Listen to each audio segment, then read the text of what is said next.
ইদানিং কি আপনার অহেতুক খুব দুর্বল লাগে, ক্ষুধামন্দা, রুচি কমে যাচ্ছে, অথবা আপনার পরিবারে কি কারো জন্ডিস দেখা দিয়েছে? আপনি চিন্তিত যে আপনার মাঝেও ছড়িয়ে পড়বে কি না? কিংবা হঠাৎ বিদেশ যাওয়ার জন্য পরীক্ষা করতে গিয়ে দেখেন যে এইচবিএসএজি বা হেপাটাইটিস বি ভাইরাস পজিটিভ। এইসব নানা রকম শঙ্কায় জন্ডিস বা হেপাটাইটিস নিয়ে আমাদের মধ্যে অনেক শঙ্কা কাজ করে। এরকম শঙ্কায় আপনি শঙ্কিত থাকলে আজকের ভিডিওটি আপনার জন্য।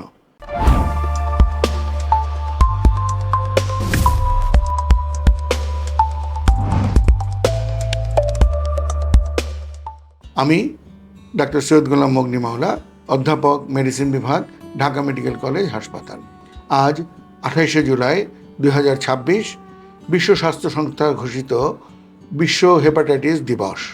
সেই আলোকে এই হেপাটাইটিস বা জন্ডিস নিয়ে বেশ কিছু গুরুত্বপূর্ণ আলোচনা আজকে আপনাদের সাথে করব। হেপাটাইটিস কি, কারা ঝুঁকিতে আছেন, কখন পরীক্ষা করবেন, যদি আক্রান্ত হয়ে পড়েন তাহলে কি করণীয়, আর সবচেয়ে বড় কথা সবশেষে যেটা বলবো সেটি হচ্ছে কিভাবে এর থেকে বাঁচা যায় বা কিভাবে আমরা নিজেদেরকে সুরক্ষা করব। হেপাটাইটিস বা যকৃৎ বা লিভারের প্রদাহ হচ্ছে একটি রোগ যেটি অনেক কারণে হতে পারে। অন্যতম কারণ হচ্ছে ভাইরাস, দ্বিতীয়ত ফ্যাটি লিভার বা চর্বি জমা, তৃতীয়ত অতিরিক্ত মদ্যপান, এছাড়াও বিভিন্ন ঔষধ বা অটোইমিউন এবং অন্যান্য কারণেও এই যকৃতের প্রদাহ বা হেপাটাইটিস হতে পারে। সবচেয়ে কমন যেটা সেটি হচ্ছে হেপাটাইটিস ভাইরাসগুলো। এইরকম ABCDE 5টি ভাইরাস আছে। তার মধ্যে হেপাটাইটিস A এবং E আমাদের খাবার দাবারের মাধ্যমে সংক্রমিত হয় এবং সাধারণত অন্যান্য ভাইরাস রোগ যেমন নিজে নিজে ভালো হয়ে যায়, সেরকম এই রোগে আক্রান্ত হলেও নিজে নিজে ভালো হয়ে যায়। সাধারণত 2 থেকে 3 সপ্তাহ সময় নিতে পারে।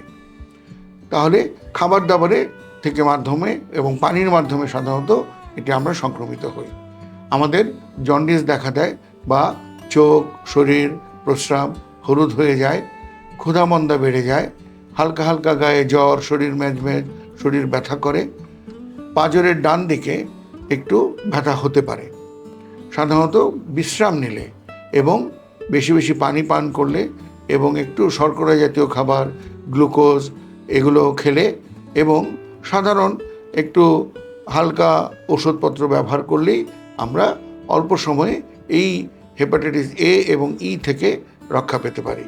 তবে যারা গর্ভবতী, যাদের আগে থেকে লিভারের চর্বি আছে বা ফ্যাটি লিভার আছে, যারা মদ্যপানে অভ্যস্ত বা অন্য কোনো কারণে কোনো লিভারের রোগ যাদের আগে থেকেই আছে, তাদের কিন্তু এই ভাইরাসে আক্রান্ত হলেও অতিরিক্ত সতর্কতা নিতে হবে। হেপাটাইটিস A সাধারণত বাচ্চাদের হয় আর হেপাটাইটিস E সাধারণত প্রাপ্তবয়স্কদের হয়। এবার আসি যে দুটি ভাইরাস দীর্ঘমেয়াদী হেপাটাইটিস বা যকৃতে প্রদাহ করে, হেপাটাইটিস B এবং C। আপনারা জানেন যে হেপাটাইটিস B ভ্যাকসিন আছে, সকলকে ভ্যাকসিন নিতে হয়। আর ভালো খবর হলো হেপাটাইটিস C এর অধিকাংশ ক্ষেত্রেই এখন চিকিৎসার মাধ্যমে সম্পূর্ণ ভালো করে ফেলা যায়। তবে হেপাটাইটিস B সাধারণত একবার আক্রান্ত হলে সম্পূর্ণ ভালো হওয়ার সম্ভাবনা কম, হয় না একেবারে তা নয়, তবে অনেক সময় লাগে এবং অল্প সংখ্যক সম্পূর্ণ ভালো হন। তবে যদি আপনি ঠিকমতো চিকিৎসা নেন, ডাক্তারের পরামর্শ, ঔষধ এবং জীবনযাপন করেন, তাহলে এই রোগটি নিয়ন্ত্রণে রেখে সম্পূর্ণ স্বাভাবিক জীবন যাপন করা যাবে। তাহলে কিভাবে আমরা বুঝব যে এই হেপাটাইটিস রোগগুলিতে আমি আক্রান্ত হয়েছি কিনা? প্রথমত, আমার চোখ, প্রস্রাব এবং শরীর হলুদ হবে, যেটা বলেছিলাম। ক্ষুধামন্দা দেখা দিতে পারে, অতিরিক্ত বমি ভাব হবে, বুকের ডান পাশে নিচের দিকে পাঁজরের নিচে ব্যথা হতে পারে, হালকা শক্ত লিভার অনুভব করা যেতে পারে। এর পাশাপাশি খারাপ লক্ষণ যেগুলো হলে আপনাকে জন্ডিসের পাশাপাশি অবশ্যই সাথে সাথে হাসপাতালে ভর্তি হতে হবে অথবা চিকিৎসকের পরামর্শটা জরুরি। সেটা হচ্ছে যদি জন্ডিস অতিরিক্ত বেড়ে যায়, যদি আপনি অতিরিক্ত অসুস্থ হয়ে পড়েন, একেবারেই খেতে পারছেন না, কিছু খেলেই সাথে সাথে বমি হয়ে যাচ্ছে। যদি রক্তশূন্যতা বা শরীরে অতিরিক্ত চুলকানি দেখা দেয় এবং পাশাপাশি পায়খানা বা স্টুলের রং যদি সাদা হয়ে যায়, এর পাশাপাশি যদি পেটে অতিরিক্ত ব্যথা হয় অথবা অতিরিক্ত জ্বর, বিশেষ করে যদি ঝাঁকুনি বা খুব কাঁপুনি দিয়ে জ্বর হয়, তাহলে আপনি অবশ্যই ডাক্তারের সাথে যোগাযোগ করে হাসপাতালে ভর্তি হবেন। এছাড়াও আরও বেশি খারাপ যে লক্ষণগুলো, তার মধ্যে আছে পায়ে পানি চলে আসা, পেটে পানি চলে আসা, অর্থাৎ শরীরে পানি চলে আসা, যে কোনো খান থেকে রক্তক্ষরণ, বমির সাথে যদি রক্ত আসে, পায়খানার সাথে যদি রক্ত যায়, বা শরীরে চামড়ার নিচে যদি লাল লাল ছোপ ছোপ রক্ত দেখা দেয়, আর আপনার যদি বুদ্ধিমত্তা কমে যায়, দেখা যায় যে রোগী একটু আবোল তাবোল বলছেন, দিনের বেলা বেশি ঘুমাচ্ছেন, রাতে জেগে থাকছেন এবং সবশেষে যদি অজ্ঞানের মতো হয়ে যান, তাহলে অবশ্যই হাসপাতালে নিয়ে যেতে হবে। এবার আসুন বলি যে আপনি কি কি পরীক্ষা করবেন। তাহলে এই সব লক্ষণগুলি যদি দেখা দেয়, প্রথমে আপনাকে করতে হবে লিভার ফাংশন টেস্ট, যার মধ্যে প্রাথমিকভাবে গুরুত্বপূর্ণ হচ্ছে সেরাম বিলিরুবিন এবং হেপাটিক এনজাইমগুলো ALT AST। এর পাশাপাশি অবশ্যই বি ভাইরাস, এ ভাইরাস, সি ভাইরাস, প্রতিটি ভাইরাসেরই পরীক্ষা আছে। যেমন বি ভাইরাসের জন্য আমরা HBsAg পরীক্ষা করি, অন্যান্যগুলোর ক্ষেত্রে আমরা অ্যান্টিবডি দেখি, অর্থাৎ NTHAV, NTHEV এভাবে। পাশাপাশি একটু আল্ট্রাসাউন্ড করে লিভারটা বা যকৃতটা এবং আশপাশের অঞ্চলটা দেখে নেওয়া গুরুত্বপূর্ণ। এছাড়াও অন্যান্য পরীক্ষা আছে যেগুলো আপনি অবশ্যই চিকিৎসকের পরামর্শে করবেন। তবে আপনার যদি বিলিরুবিন এবং AST বা ALT এনজাইমগুলো প্রাথমিকভাবে বেড়ে যায়, তাহলেই আপনাকে সতর্ক হতে হবে এবং লিভারের ডাক্তার বা একজন মেডিসিন বিশেষজ্ঞের পরামর্শ নিতে হবে। অনেক ক্ষেত্রে দেখা যায় যে আমরা অন্য কোনো কারণে হয়তো আল্ট্রাসাউন্ড করেছি, সেখানে বলা হচ্ছে যে ফ্যাটি লিভার, এমনিতে আমার কোনো লক্ষণ নেই, ফ্যাটি লিভার বলে দিচ্ছে আল্ট্রাসাউন্ড। তখন স্বাভাবিকভাবে আমরা শঙ্কিত হই যে আমার লিভারের রোগ হয়েছে। বুঝতে হবে যে আমরা ইদানিংকালে যে অস্বাস্থ্যকর জীবনযাপনে অভ্যস্ত হয়ে পড়ছি, যেমন আমরা নিয়মিত ব্যায়াম করছি না, আমরা অধিক সময় বসে থাকছি, অল্প দূরত্বেও হেঁটে না গিয়ে হয়তো রিক্সা বা কোনো যানবাহন ব্যবহার করছি। এর পাশাপাশি আমাদের যে ফাস্টফুড, তৈলাক্ত খাবার, অতিরিক্ত চিনিযুক্ত খাবারগুলো, ড্রিঙ্কসগুলো, এই সব কিছুই আমাদের লিভারে বা যকৃতে চর্বির পরিমাণ বাড়িয়ে দিয়ে আমাদের এই ফ্যাটি লিভারকে এখন খুব কমন ঘরে ঘরের একটি সমস্যায় পরিণত করেছে। সুতরাং সুন্দর জীবনযাপন, নিয়মিত ব্যায়াম, ফাস্টফুড, তৈলাক্ত খাবারগুলো অ্যাভয়েড করে আমাদেরকে এই ফ্যাটি লিভার থেকে রক্ষা পেতে হবে। আর এই ফ্যাটি লিভারের পাশাপাশি যদি SGPT বা লিভার এনজাইম বেড়ে যায়, তাহলেও কিন্তু বুঝতে হবে যে আপনি হেপাটাইটিস বা স্টিয়াটো হেপাটাইটিস যেটা আমরা বলি, সেই ফ্যাটি লিভারজনিত প্রদাহের দিকে এগিয়ে যাচ্ছেন, আপনাকে চিকিৎসকের পরামর্শ নিতে হবে।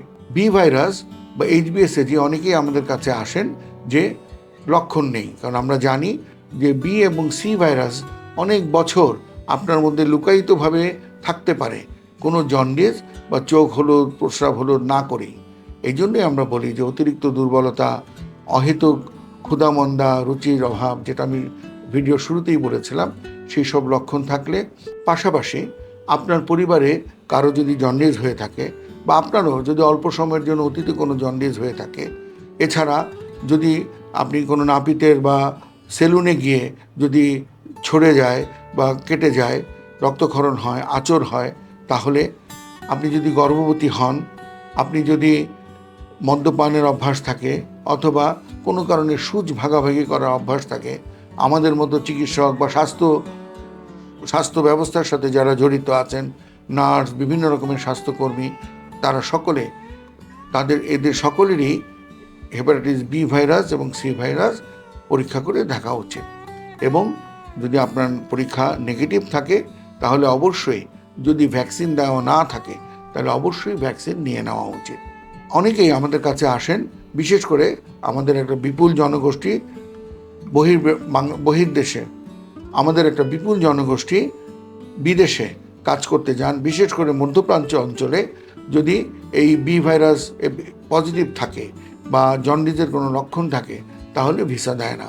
তখন তারা আমাদের কাছে এরকম আসেন যে কোনো লক্ষণ ছিল না, বিদেশে যাওয়ার জন্য ভিসার জন্য পরীক্ষা করেছি, দেখা গেল এইচবিএসএজি পজিটিভ। তখন কি করতে হবে? তাদের জন্য আমি বলবো যে প্রথমেই আপনার সুস্বাস্থ্যটাই গুরুত্বপূর্ণ। বিদেশে যাওয়া, কর্মসংস্থান অবশ্যই গুরুত্বপূর্ণ, কিন্তু আপনার সুস্বাস্থ্যের চেয়ে বেশি নয়। সুতরাং আগে আপনি ডাক্তারের পরামর্শ নিয়ে আপনার এই রোগটি কী পর্যায়ে আছে, কারণ এই হেপাটাইটিস বি ঘুমন্ত অবস্থায় থাকে, আবার অনেক সময় অ্যাক্টিভ অবস্থায় থাকে, আবার অনেক সময় অতিরিক্ত খারাপ অবস্থায় চলে যায়। আপনি কোন মাত্রায় আছেন সেটা ডাক্তার সাহেব নির্ণয় করবেন। তো সাধারণত যদি লক্ষণ না থাকে, এটি মৃদু বা ঘুমন্ত অবস্থায় থাকারই সম্ভাবনা বেশি। এই পর্যায়ে আপনাকে ডাক্তারের পরামর্শে সে আপনার অবস্থা অনুযায়ী চিকিৎসাটা জরুরি। পাশাপাশি আপনার পরিবারের সকলকে ভ্যাকসিন দিয়ে দিতে হবে। পরীক্ষা করতে হবে বি ভাইরাস আছে কিনা, যদি না থাকে তাদেরকে ভ্যাকসিন দিয়ে দিতে হবে। এই ব্যাপারে আমাদের পরিবারে অনেক সময় কিছু ভুল ধারণা প্রচলিত আছে। মনে রাখতে হবে এই বি এবং সি ভাইরাস শুধুমাত্র রক্ত এবং আমাদের আন্তরিক মেলামেশা বা সহবাসের মাধ্যমে, বডি ফ্লুইডের মাধ্যমে সংক্রমিত হতে পারে। সাধারণ ছোঁয়ায়, একসাথে বসে খাওয়া দাওয়া করলে আমাদের এই রোগ সংক্রমিত হয় না। সুতরাং অনেক সময় দেখা যায় যে কারো বি ভাইরাস পজিটিভ এসছে, তাকে দেখা যায় একদম আলাদা টেবিলে খাওয়ানো হচ্ছে, আবার দেখা যায় যে তাকে একদম পারিবারিকভাবে, সামাজিকভাবে আলাদা করে দেওয়া হচ্ছে। সেরকম কিছু নয়। সাধারণ হাত মেলালে, একসাথে বসলে, হাঁচি কাশির মাধ্যমে, একসাথে খেলে কখনোই এই ভাইরাস সংক্রমিত হয় না। তবে যদি রক্ত ছোঁয়া হয় অথবা সহবাস হয় তাহলে ছড়াতে পারে। এই জন্য যারা একসাথে থাকেন, স্ত্রী, সন্তান, তাদের সবাইকেই ভ্যাকসিন দিয়ে নিতে হবে।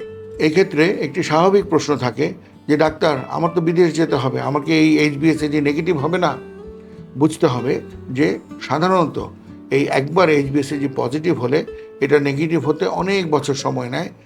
দেখা যায় যে 10-15 বছর পর তাও 10 থেকে 20% ব্যক্তির এটি নেগেটিভ হয় বা হতে পারে। ওষুধ দিয়েও এটি নেগেটিভ করা অনেক সময় যায় না। আর এইসব ক্ষেত্রে স্বাভাবিকভাবেই আমাদের অনেক সমাজে ভুল ধারণা আছে।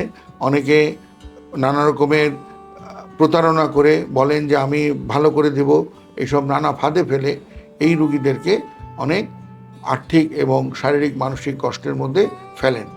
এই সব কথায় আপনারা বিশ্বাস করবেন না। বৈজ্ঞানিক চিকিৎসা নেবেন এবং নিজের সুস্থতাকে নিশ্চিত করবেন।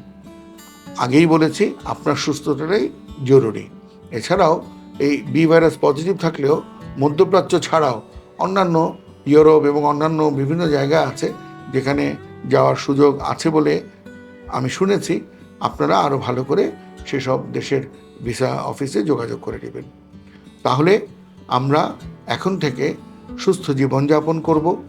বাহিরের খাবার দাবারের ব্যাপারে সতর্ক থাকব, পানির ব্যাপারে সতর্ক থাকব, উচ্চ ফাস্টফুড, বেশি বেশি চর্বিযুক্ত খাবারগুলো থেকে, চিনিযুক্ত বিভিন্ন পানীয় থেকে নিজেদেরকে দূরে রাখব। প্রতিদিন অন্তত আধা ঘন্টা, সপ্তাহে 5 দিন হাঁটব। এছাড়া আমরা নিরাপদ রক্ত গ্রহণ করব। সেলুনে গেলে আঁচড় বা কোনোভাবে যেন আমরা আহত না হই সেদিকে খেয়াল রাখব। গর্ভবতী মায়েরা বিশেষভাবে খেয়াল রাখবেন। আর মদ্যপান এবং একাধিক যৌনসঙ্গী থেকে নিজেদেরকে বিরত রাখব। এভাবে আশা করছি যে আজকের এই ভিডিওতে আপনারা হেপাটাইটিস সম্পর্কে অনেক কিছু জানলেন এবং নিজেদেরকে ভালো করে প্রতিরোধ করে এবং প্রয়োজনে চিকিৎসকের পরামর্শ নিয়ে আপনারা সুস্থ থাকবেন, ভালো থাকবেন। ধন্যবাদ।